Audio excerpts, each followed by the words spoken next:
Last week, Treasury Secretary Janet Yellen came out and said the debt limit has been reached. We're implementing extraordinary measures, which we think will get us, sometime into early summer before we face the actual potential of defaulting.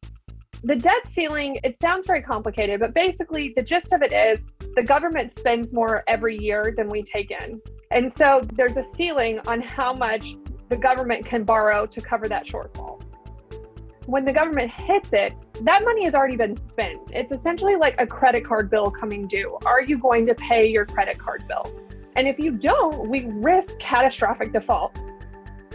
Even as a reporter, it's a little nerve-wracking to hear, just knowing the consequences of if we ever were to actually cross that threshold and not raise the debt ceiling when the time comes. Congress instituted this limit many, many years ago to kind of try to rein in federal spending and keep it from getting out of hand. Congress could either raise the debt ceiling to a specific number, or they can suspend it for a certain amount of time and just allow Treasury to borrow the money that it needs for that amount of time. There are a lot of lawmakers who are uncomfortable with raising it because you have to put a number that you're okay with the federal debt increasing to. And a lot of people just don't want to attach their name to that number. It's only recently in the past decade or so that it's really become this political football. It used to just be raised, no problem. And if you look back when President Trump was president, Republicans raised it 3 times without demanding any kind of spending cuts. So really, this only becomes an issue in divided government when we have a Democrat in the White House and Republicans controlling one or both chambers of Congress.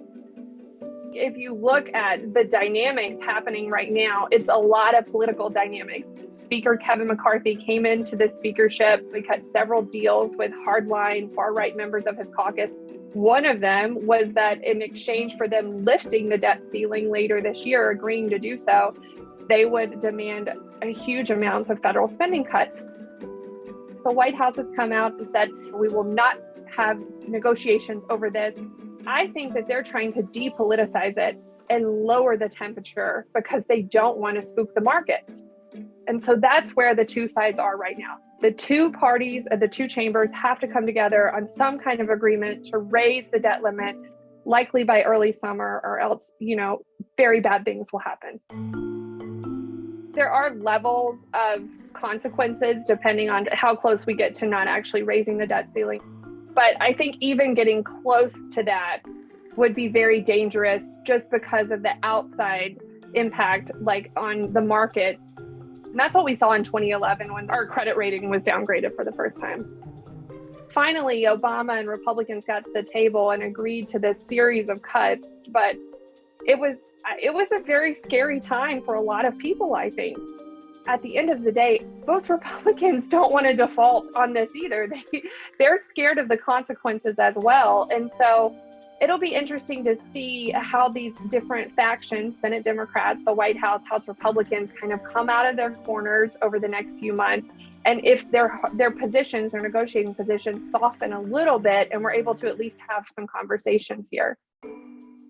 The problem for the average person is there's just a huge potential ripple effect for the economy and the market and your 401k and all kinds of things like that. We do not want to even pretend like we would default because there could be a significant economic ripple effect that we may not be able to bring back into control for a long time. Even just the notion that they might, and not even getting into the idea that they actually would.